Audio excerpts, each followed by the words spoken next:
Last year I got 8 degree apprenticeship offers, and recently I've helped dozens of people get degree apprenticeship offers in the engineering, technology and finance industries. In this video I'm going to break down everything I did step by step.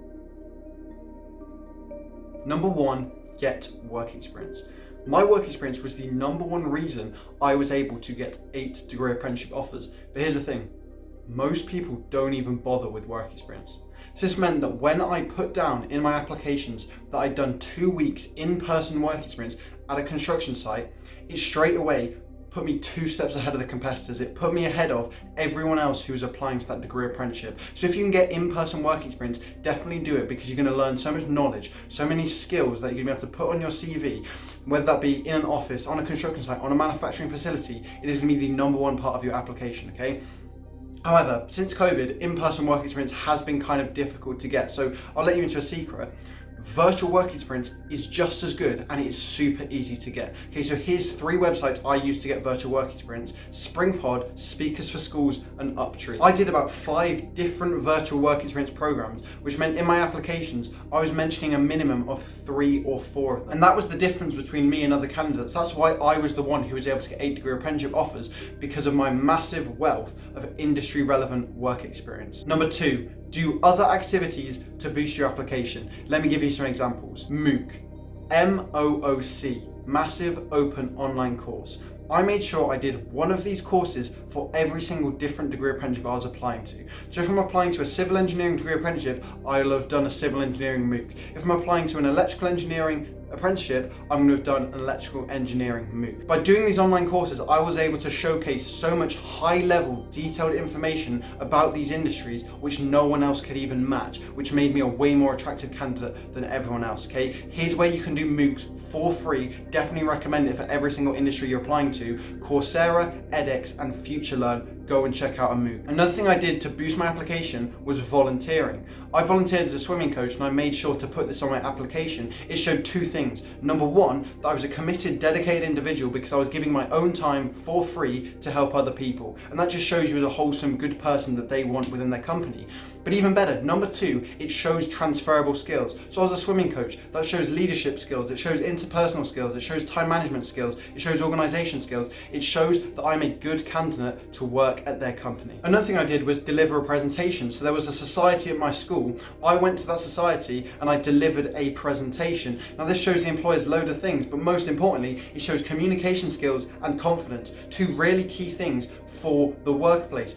And 99% of people are scared of presentations. So I was at a presentation the other week and a girl started crying presenting to 20 people. So when you can put in your application that you delivered a presentation, whether that's to your class, whether that's to a society, whether that's in an assembly, whatever it is, it shows you have those communication skills, and it makes you a really attractive candidate, especially when everyone else is too scared to even deliver a presentation. Number 3, write a CV. Most degree apprenticeships are going to ask for a CV at the very start of the application. So this means it's going to be the first thing the recruiter sees. You need to make sure that you leave a really good impression, okay? So here's the structure I used on my CV to get 8 degree apprenticeship offers. First, write your name and key details such as your location and phone number. Feel free to include your LinkedIn here, but here's a tip from recruiters. Recruiters have told me that if your LinkedIn is not fully filled out, whether that's you don't have a profile picture, you don't have a bio, you don't have employment history, then don't mention it at all. Okay, because a LinkedIn which isn't filled in is actually a red flag for recruiters and makes your application worse. Then it's a personal statement.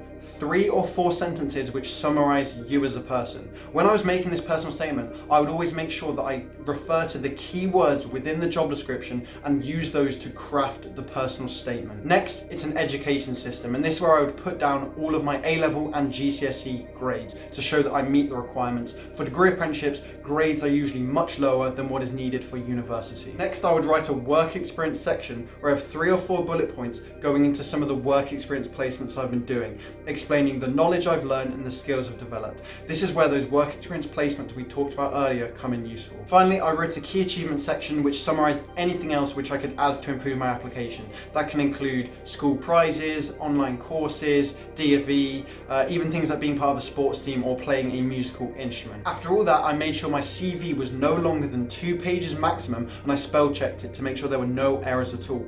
That's how I structured the CV which got me 8 degree apprenticeship offers. By the way, if you want me to analyze analyze your CV and give you personalized feedback, feel free to click the link in the description. It'll massively boost your application. Last year, I knew that degree apprenticeships were competitive. And by the way, they're getting more and more competitive every single year. But because I knew that they were competitive, I knew that I didn't want to apply to just one. Because the problem is when you apply to just one degree apprenticeship, if you get rejected from that, then you've got 0 offers left and you're going to have to go to university. Congratulations, you're going to have to get into a whole bunch of debt. Okay, this is why I ended up applying for 13 degree apprenticeships. Apply to 10 plus degree apprenticeships. Degree apprenticeship applications are completely separate to UCAS applications, which means you can apply to as many as you want. Here's what I did. I went into my industries and I searched the biggest companies. So whether that's engineering, technology or finance, I went and searched the biggest companies in my industry and went and applied to all of them. You can also use these websites, Rate My Apprenticeship and the government Find an Apprenticeship website, to speed up the process of finding high-paying degree apprenticeships. 5, the application process. Once you've applied to these companies, you need to be ready for quite a lengthy application process. It's going to be different for different companies, but it usually involves things like psychometric testing, video interviews, real interviews, presentation tasks, group tasks, and individual tasks.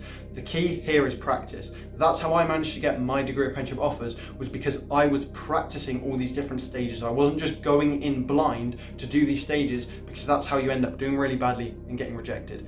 The key is practice. Last year I did a program where I helped a whole bunch of people with practice on the application process, including mock interviews, feedback on their presentations, and mock group tasks. If you're interested in starting a degree apprenticeship in September 2025 and you want to do really well in your application process, then go click the link in the description where I'm going to be able to help you on a personal level. So there we go, those are the 5 steps I followed to get my 8 degree apprenticeship offers. If you want to start a degree apprenticeship, then you can follow that 5-step framework. Thanks for watching today's video, and remember, if you want to be hyper successful in your applications, go click the link in the description. Peace out, have a great rest of your day.